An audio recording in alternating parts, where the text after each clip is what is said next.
Olá pessoal, tudo bem? Meu nome é Felipe e eu quero compartilhar com vocês um pequeno trecho da Palavra de Deus que está no livro de Romanos, capítulo 1, versículo de número 16 e 17.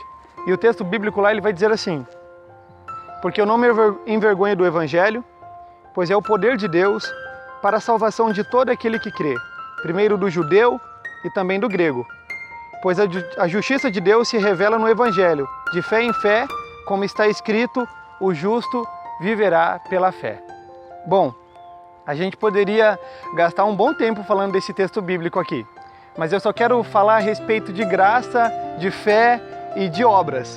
Então, a gente está falando muito a respeito de entrar no céu, como a gente faz para chegar lá, por meio de quem, e eu acho que a gente já não tem dúvida que o único caminho para chegar no céu é Jesus Cristo. Ele é o caminho, como ele bem disse. Então os homens são salvos através de Jesus. A gente só pode ser salvo através do sacrifício de Jesus.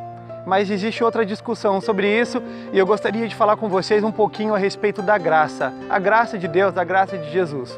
Bom, a graça é um favor imerecido. É algo que a gente não merece, mas a gente recebe. A graça é às vezes comparada a um presente. A pessoa não deve nada pra gente, mas ela nos dá e é por isso que é tão bom recebê-lo. Quando a gente fala a respeito de graça, é impossível a gente não falar a respeito de pecado, porque nós somos pecadores. E às vezes, as pessoas, nós, achamos que a gente pode compensar aquilo que a gente fez de errado com as coisas boas que a gente faz hoje. Funciona mais ou menos assim na cabeça das pessoas. Eu menti de manhã, mas de tarde eu vi alguém que estava com fome e eu dei alguma coisa de comer para essa pessoa. Como que eu fico com Deus? Tudo bem. Porque por mais que eu fiz uma coisa errada, eu fiz outra coisa boa e isso basta. Será que é mesmo assim? Será que as coisas funcionam desse jeito? Para a gente entender isso, tem um exemplo muito simples. Olha, imagina que você foi contratado por um patrão para realizar um trabalho durante um mês. E ele está te pagando por dia. Todos os dias você recebe um pouquinho do dinheiro. Agora, imagine, na verdade você recebe por mês, mas todo dia você trabalha um pouco por aquele dinheiro. Aí você falta a sua primeira semana inteirinha, você ficou em casa, você escolheu ficar em casa. Na semana seguinte, você vai para o seu serviço e você trabalha muito bem, você faz coisas muito boas, você se esforça, você cumpre com o teu trabalho. E quando o teu patrão te chama para conversar no final daquela segunda semana, ele te diz: poxa vida, por que você não veio na primeira semana? Você está errado, você não pode receber por aquilo.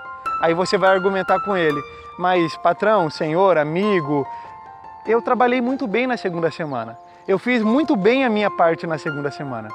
Esse negócio da compensação é mais ou menos esse exemplo.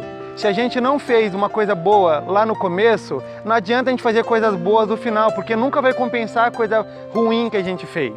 Na verdade, a solução para isso daí é a graça de Deus. Jesus Cristo morre pelos nossos pecados e a gente recebe a salvação não por merecimento, mas porque Deus ele é misericordioso e Ele entende as nossas limitações. E é por isso que a gente precisa confiar que a gente vai entrar no céu não pelas nossas boas obras, mas pela graça, pelo presente que Deus nos dá. Mas a gente não pode deixar de falar aqui que é importante que você faça as coisas corretas. A Bíblia fala que o mandamento de Deus é bom, que a lei de Deus ela é justa e que aquele que atenta, que luta contra a lei de Deus e está lutando contra o próprio Deus. Então faça o que é certo, conheça a vontade de Deus e cumpra com as suas obrigações, com aquilo que você deve fazer de acordo com a palavra de Deus. Nos seus erros e nos seus pecados, tanto aqueles do passado quanto os do presente ou aqueles que você vai cometer ainda, você pode pedir perdão para Deus. Como disse o escritor bíblico, se vocês pecarem, tenham certeza que vocês têm um justo advogado diante de Deus, intercedendo por vocês e o nome dele é Jesus Cristo. Mas naquilo que vocês podem fazer, façam o correto, escolham o certo. Tudo bem? Vamos orar então e pedir que Deus ele nos ajude a entender isso e a viver uma vida mais correta? Senhor, nós te agradecemos pela oportunidade que nós temos, te agradecemos pelo Senhor falar com a gente, abrir os nossos olhos e nos ajudar a entender algumas coisas que são difíceis.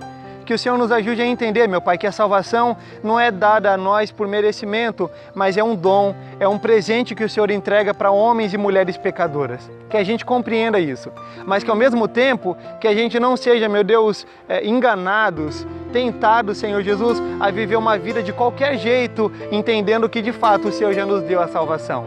Mas que o Senhor nos ajude a lembrar que a gente deve fazer a nossa parte, que a gente deve se esforçar, que a gente deve lutar contra o nosso desejo, contra nossas intenções, que a gente deve nascer de novo, uma vida diferente que te louva e que aquilo que ultrapassa os nossos limites, aquilo que a gente acaba errando, que a gente pode pedir perdão e ser perdoado através do sacrifício do teu Filho Jesus.